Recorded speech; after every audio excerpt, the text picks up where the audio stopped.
Y a esta hora los saludamos y le agradecemos como siempre la cordialidad que tiene con RCR al doctor Gerbe Cuba García. Él es especialista en política de salud pública, columnista del portal Montonero y columnista habitual en RCR.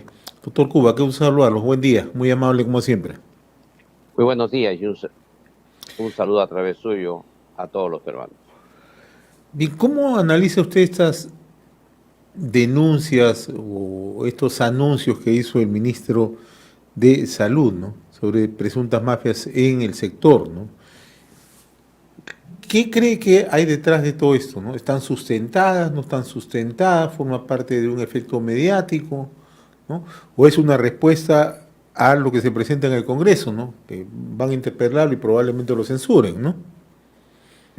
Yo he señalado, tengo un retorno en el audio, A ver, por favor. sí, a ver, vamos a mejorar la comunicación, ¿no? Estamos con el doctor Gerbe Cuba García, ¿no?, especialista en política de salud pública, columnista del portal El Montonero, ¿no? Es importante conocer, ¿no?, su punto de vista acerca de lo que está ocurriendo en un sector tan delicado como es el sector salud en plena pandemia, ¿no? Y naturalmente lo que se busca es tener, digamos, toda la transparencia del caso, se busca que se informe, ¿no?, sobre todas las acciones, ¿no? Porque lo que ha señalado el ministro, eh, vamos a mejorar la comunicación en unos instantes con el doctor Gerbe Cuba García. ¿Me escucha, doctor Gerbe Cuba, ahora? ¿Mejoró? Sí, sí le Ah, escucho y ya muy bien. a ver, sí, yo le planteaba la interrogante, ¿no? En el caso de lo que ha planteado el ministro Condori, ¿no? Él ha salido con una serie de anuncios, revelaciones, presuntas mafias, ¿no? Él ha dicho, por ejemplo, que hay un contrato que se ha hecho con una entidad internacional por 300 millones de dólares. También ha salido a indicar que hay consultorías. Mencionó incluso unos files, ¿no?, de personas que estuvieron presuntamente implicadas en los temas de vacunación, ¿no? Pero en ninguna hay un sustento así legal, no hay un sustento sólido que permita que estas denuncias de una u otra manera tengan, ¿no?, el suficiente peso, ¿no? Mire, la denuncia que ha hecho en modo airado el ministro de Salud a través de un mensaje al país, ha señalado una serie de aspectos eh, que ha narrado en modo muy genérico. No ha precisado nombres ni funcionarios implicados, pero tampoco ha precisado el detalle de las acusaciones. Eh, Esto parece ser una respuesta a la censura directa que le ha presentado el Congreso de la República el día 3 de marzo. ¿Esto qué ha pasado ahí? El Congreso de la República le ha hecho una censura directa y que exige que esto sea visto en la próxima sesión del Congreso de la República, y en modo inmediato esto se tendría que votar, y es probable entonces que incluso en la mañana del día martes este sea censurado. Sin embargo, ahí ha habido algunos cuestionamientos a este tema, porque según ha dicho el propio ministro de Salud, eso debe anteceder con una interpelación previa y su legítimo derecho que tiene a la defensa dentro del Pleno del Congreso. Esto no es necesariamente así como señala el ministro, porque si hay un delito flagrante en algún funcionario del Estado, no necesariamente tienes que pasar por esa ruta de la interpelación y la censura. Puedes ir de frente a la censura. Esta es una explicación que evidentemente lo van a dar los congresistas en el debate en su momento. Pero lo cierto es que esta respuesta airada es una defensa tipo ataque. O sea, yo ataco para defenderme. Y aquí lo que ha hecho es decir que es indispensable que él se quede en el Ministerio de Salud. Incluso ha pedido que lo apoyen para quedarse, porque tiene muchos temas de corrupción que resolver. Y ahí ha puesto ha narrado algunos. Pero lo que ha llamado la atención es, por ejemplo, cuando se refiere a las redes integradas de salud. Las redes integradas de salud es un convenio que se ha negociado con el Banco Mundial y el Banco Interamericano de Desarrollo, que es una negociación muy tediosa porque involucraba componentes, ¿no? Ahí tiene 5 componentes, uno de los cuales es el fortalecimiento de la infraestructura. Otros son el componente de intercambiabilidad, por ejemplo, y así hay 5 componentes. Sin embargo, el ministro ha dicho, ahí hay 1.091.000 millones de soles que se puede gastar y podemos resolver el tema de la infraestructura. Incluso ha puesto la cifra, 97 establecimientos de salud podemos reflotar. Pero esto no es así, porque este convenio es por 5 años y medio, vas cumpliendo cada uno de los componentes y el banco va suministrando los recursos. Hay una contraparte peruana también a esto, y este tema no resuelve el fortalecimiento del primer nivel de atención, porque el fortalecimiento del primer nivel de atención va más allá que el convenio con el banco, con los bancos. Es un reforzamiento, es una reforma profunda del sistema que pasa de lo que hay hoy día, de establecimientos aislados, a un proceso de creación de redes integradas de salud. Ahora, doctor Cuba, pero hay un detalle, ¿no? Usted nos explica con el conocimiento que tiene, ¿no? Y además usted ha ido a buscar los documentos pertinentes del caso, ¿no? Pero el ministro no lo enfocó así. El ministro dijo, hay un convenio internacional donde se ha gastado 300 millones, ¿no? Se cuidó también en mencionar, ¿no?, a estos organismos, ¿no? Ha sido cuidadoso si se quiere, ¿no? Pero mi pregunta va más allá. ¿Qué va a pasar, ¿no?, con estas instituciones que de una u otra manera van a tener que mirar la forma como actúa el gobierno, ¿no? Si el ministro de Salud, si un ministro de Estado está actuando de esta manera, con un convenio que está totalmente refrendado, que usted ha explicado todas las consideraciones que ha tenido, en otros sectores también no se podría hacer lo mismo, y lo único que hacen es implosionar estos convenios, implosionar estas cosas. Sí es grave el tema por 2 motivos. Primero, que hace la denuncia, pero aún mantienen los cargos a los funcionarios que conducen el programa del convenio. Ese es un primer tema. Ahí hay una incoherencia lógica. Hay un problema ahí de lógica aristotélica, la más simple. Es decir, ¿cómo es que yo señalo que hay corrupción en una institución y los funcionarios los mantengo en sus cargos? Primer punto.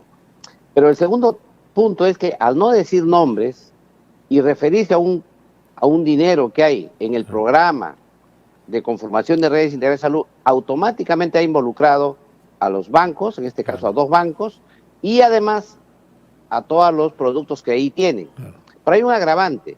Si bien es cierto, hay un retraso, y hay que señalar claramente, en lo que sí tiene razón, es de que el año 2018, fines del año 2018, en que se firmó el contrato con los bancos, 2019, 2020, 2021, y ahora ya, inicio de 2022, no se ha avanzado nada en ese tema. Y ahí sí creo que la crítica es valedera, es decir, ¿por qué no se ha avanzado lo suficiente? Y ahí vendrán las explicaciones del caso, el tema de la pandemia, el tema no sé qué, ya explicarán. Sin embargo, todo lo que el banco desembolsa está en función de acuerdos que se han tomado. El banco, eso es 4.3% que dice que se ha gastado, para gastarse ha tenido que dar consentimiento del banco, y es decir, eso está dentro del convenio que ha firmado el país. Lo grave del tema es que se señalen esos temas así tan abiertos, en una forma tan general, que se destruye de alguna manera la cooperación que tiene el país con los bancos y el apoyo que estos recibirían para el fortalecimiento del primer nivel de atención. Fíjese, lo que usted está diciendo es bastante serio, ¿no? Porque esto ha tenido que pasar, ¿no?, por convenios que probablemente hasta interviene Cancillería, luego interviene el Ministerio de Salud, etcétera, etcétera, ¿no? Yo no conozco muy de cerca los procedimientos, pero cuando ocurren estos casos, se suscriben estos acuerdos, naturalmente hay una serie de pasos que se siguen, ¿no? Tan fácil es para un ministro de Estado salir a la opinión pública, mostrar una ruma de documentos y hacer un enjuiciamiento que puede echar por la borda no solamente este convenio, sino otros. Mire, el convenio no lo firma el MINSA, el convenio lo ha firmado el Ministerio de Economía y Finanzas. En Mire, consecuencia, en consecuencia, quien tiene que criticar en primer lugar es al ministro de Economía y Finanzas, que es el que tendría que salir a defender el cumplimiento del programa, porque eso es un convenio que, como decía, tiene una contraparte peruana también. Y esto, para aceptar la donación, tiene que haber una norma del Ministerio de Economía y Finanzas que la haga real y la incluya dentro de la ejecución presupuestal del sector público. O sea, no es fácil como se plantea, pero ahí me parece que lo que ha habido es un intento de señalar algo que sí es real, el retraso en la implementación de este programa. Y este retraso, evidentemente que tiene responsables. Yo en eso estoy totalmente convencido. Pero por ahí debería ser la crítica y no de la forma tan grosera en que se ha hecho, tan amplia, que al final perjudica la cooperación internacional que tiene el país. porque lo que se deja en el corto mensaje del ministro es que aquí hubo presunta corrupción, ¿no? O sea, es lo que él establece, ¿no? Entonces, eso es quizás lo grave. Ahora, conociendo al ministro en los pocos días que tiene, menos de un mes en la cartera, el lunes va a presentarse con el gabinete en pleno, ¿no? A lo mejor suelda otras cosas que pueden generar mayores, digamos, aspavientos al interior del propio ministerio, ¿no? Porque es muy fácil decir, ¿no? Hay una red organizada, ¿no? Presunta red de una mafia organizada, ¿no? ¿Quiénes? Claro, ahí ha tocado otros puntos, que quizá en estos puntos ha podido señalar algunos. El tema del vacunagate, por ejemplo. Claro. Ha señalado que hay 31 funcionarios que ya están procesados, pero no entiende por qué no los se sanciona. Pero lo lógico es que él los sancione. Todavía está en plazo, el plazo se vence en agosto, entonces lo que hubiese sido interesante es que hubiera presentado las resoluciones de sanción. Y hubiese dicho, mire usted, no se ha hecho nada, pero yo ya he sancionado o estoy haciendo las acusaciones al Poder Judicial o he denunciado, he instruido a la Procuraduría para que lo haga. También ahí es simplemente demuestra que dice, bueno, yo he encontrado que en esta etapa no se han hecho las sanciones correspondientes. Además, hay un detalle aquí, hay que señalarlo. En su momento se habló de que iba a haber una segunda lista de personas que se habían beneficiado del vacunagate. ¿No? Nunca apareció. Ese tema, por ejemplo, que sí hubiese sido importante que nos aclare, no lo ha dicho. No conocimos las 500 personas que se vacunaron, ¿no? No se llegó a conocer. O sea, todavía ese tema, todos los que seguimos el tema de la salud, creemos que no se ha hecho lo suficiente y que sería bueno que este ministro hubiese dicho cuál es la línea de investigación en esta área, pero tampoco lo ha dicho. El otro tema es las compras sobrevaloradas. Mira, yo he seguido al ministro y he observado que para él la corrupción es solo compras sobrevaloradas. Hay un nivel de reducción del concepto de corrupción cuando el concepto de corrupción es muchísimo mayor. Y él ha señalado que hay compras que han sido más caras y ahora más baratas cuando él las compra. Sin embargo, no se explica ahí el juego del mercado en época de pandemia. Hay que ser realistas. Cuando recién inició la pandemia y había escasez de mascarillas, las mascarillas estaban por los cielos. El agua, o sea, el agua embotellada y todo eso. El oxígeno. ¿A cuánto llegó el oxígeno en el tema de la pandemia? O sea, hacer generalizaciones de esa magnitud sin analizar el contexto y el momento puede ser complicado. Entonces, yo creo que podría de ser una línea de investigación, cierto que sí. Podría ser una línea de investigación, podría señalar, hemos visto una variación de precios muy alta en la adquisición, por lo tanto estamos haciendo una investigación, pero ya no puedes decir de ahí que hay una mafia y de ahí salen que están los corruptos. Yo creo que ese tema también se presenta como un poco creíble ante la opinión pública. Sin embargo, no queda ahí el tema de decir, el vacunagate, las compras sobrevaloradas. Lo que señala es que hay un entorno, hay una mafia organizada al interior. Y cuando hay una mafia organizada, es importante señalar por lo menos a los cabecillas. ¿Dirigidos por quién? y en ese tema no nos ha dado ningún apunte.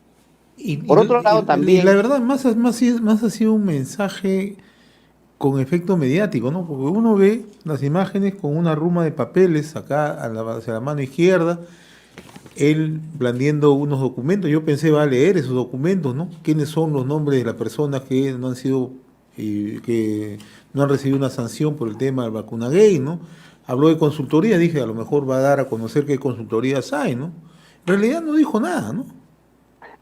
otro tema que ahí, 8 minutos su Sí, mensaje, en sí. 8 minutos, tampoco señaló el tema del vencimiento de las vacunas. Es importante que nos diga qué pasó, por qué se vencieron las vacunas durante su gestión. Porque cuando él entró hace 24 días a su gestión, él sabía perfectamente que habían vacunas por vencerse y finalmente se han vencido. No en las cantidades que se esperaba, pero se han vencido vacunas. Tampoco hay esa investigación. Pero creo que lo que ha hecho el ministro es hacer un mensaje compacto, chico, de 8 minutos, que le ha servido para reunirse con su bancada. Se ha reunido con la bancada de Perú Libre en el Congreso, y luego ahí en su bancada ha explicado, y luego ha recorrido diversos despachos congresales, se ha entrevistado con congresistas de diversas bancadas, con el afán de explicarles cuál es la necesidad de hacer una investigación. Ahora, yo estoy convencido que la investigación debería realizarse siempre. O sea, si hay alguna duda de algo, debería investigarse. Si uno cree que hay un acto de corrupción en alguna parte, hay que investigarse. Yo creo que eso es muy importante para la transparencia pública.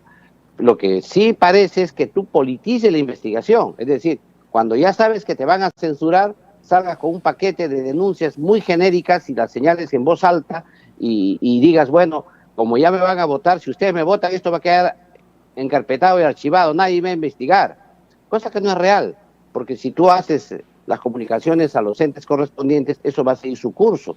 Sobre todo también al propio Congreso de la República. Hubiese sido importante que esas denuncias lleguen por escrito a la Comisión de Fiscalización del Congreso de la República o a los otros entes que se tienen en el país.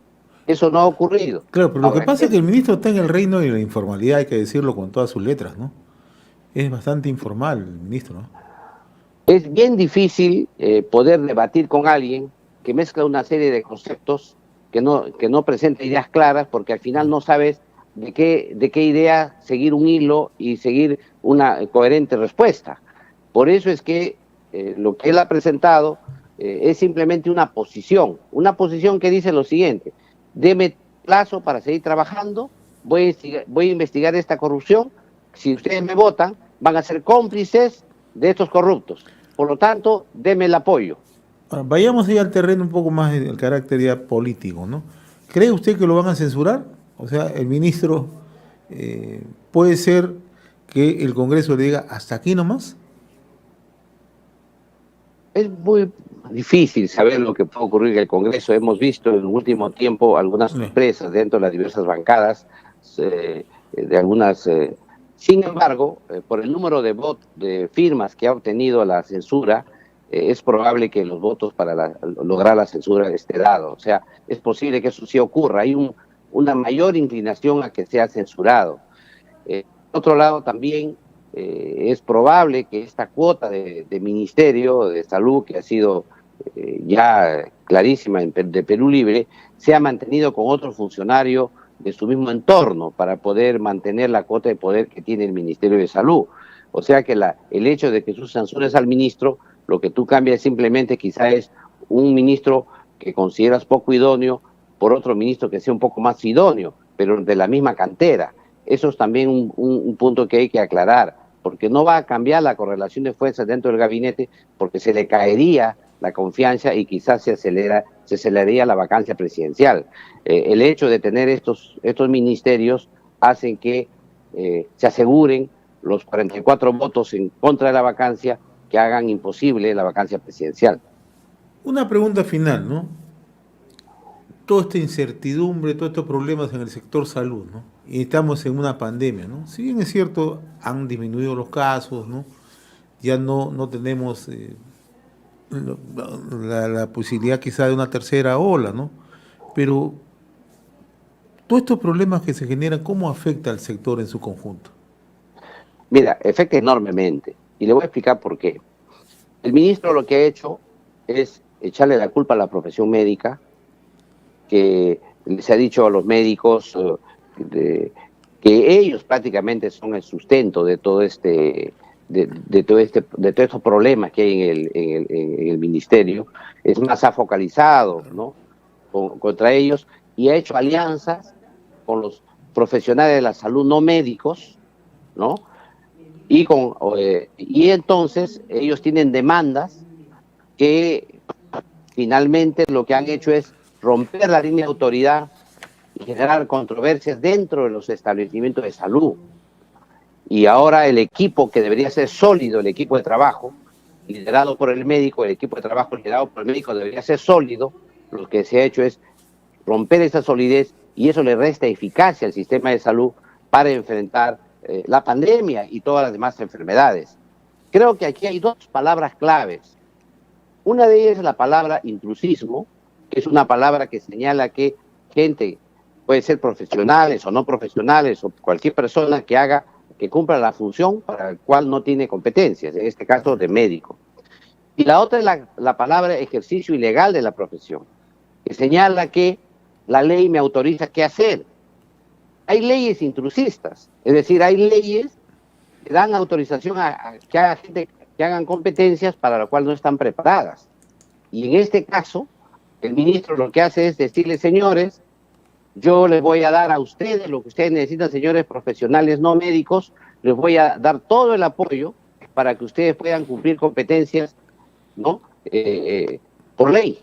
Y esto evidentemente hace que se genere todo un problema en los derechos de los ciudadanos, porque el ciudadano tiene el derecho que le atienda el profesional que no solamente dice que es, sino que sabe lo que dice.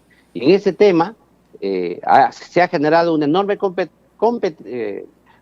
compromiso dentro del ministerio, y el día de hoy mismo han salido unas normas que han cambiado ya algunas formas de interpretar a las profesiones. Por eso es que es importante que el ministro no politice este conflicto en esa magnitud, porque el daño que va a ocasionar a la profesión, a las profesiones de la salud, a la profesión médica, a la respuesta del Estado frente a la ciudadanía, a las necesidades de salud, va a ser terribles para el país. Muy bien, como siempre, doctor Herbert Cuba, le agradezco la comunicación, como cada sábado, de compartir con RCR, Red de Comunicación Regional.